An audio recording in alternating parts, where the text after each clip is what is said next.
Genghis Khan is one of, if not the craziest and most remorseless ruler to walk this green earth. Speaking of which, he also offed so many people that he changed the environment's carbon emissions, which is the release of carbon dioxide.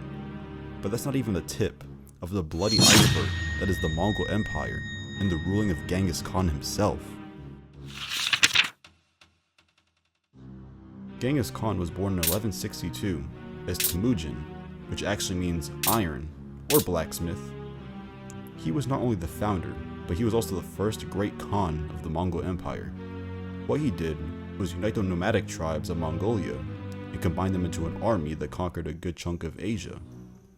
His father, Yasuge, was a chieftain of the Kayat clan, so he was pretty much the leader of this thing. Genghis Khan's life was full of hardships and misfortune. His father was offed with poison, and his own tribe abandoned him and his family. He was also even enslaved at one point. But these moments of hell were the very thing that molded him into the ruthless ruler that he's known to be today.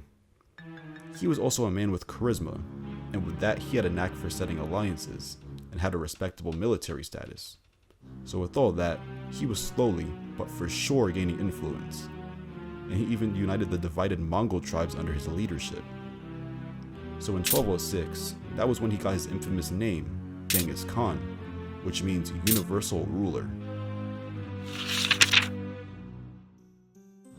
Genghis Khan was a certified genius when it came to the Mongol warfare, turning his entourage into not only a disciplined army, but making them bloodthirsty and merciless in the process.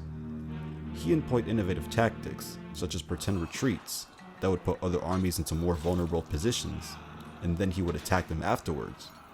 And he would also do coordinated cavalry charges by using horses to crash into specific people or targets, kind of like a bad car accident. And that proved to be expeditiously terrifying. Under the rule of Genghis Khan, the Mongols were out here sliding on ops like King Von on 63rd Street, and expanding the empire across the Asian region. And he would even let some of the ops into his own army, making him even more powerful. These people conquered China, Central Asia, and Persia, and in turn, the Mongols became the largest contiguous land empire in all of history. Contiguous means borders that are touching, by the way. Genghis Khan's conquests reshaped the political map of Asia, and even beyond that.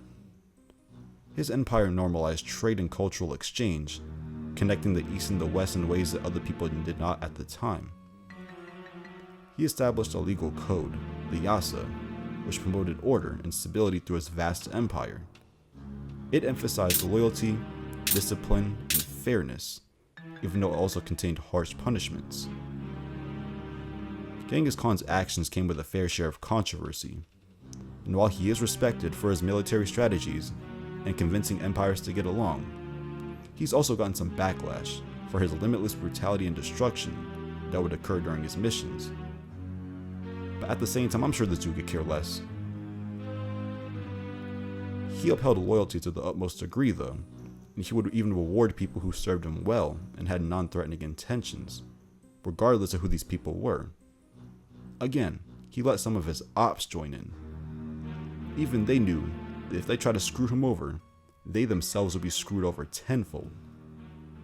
He even promoted a meritocratic system within his army and administration.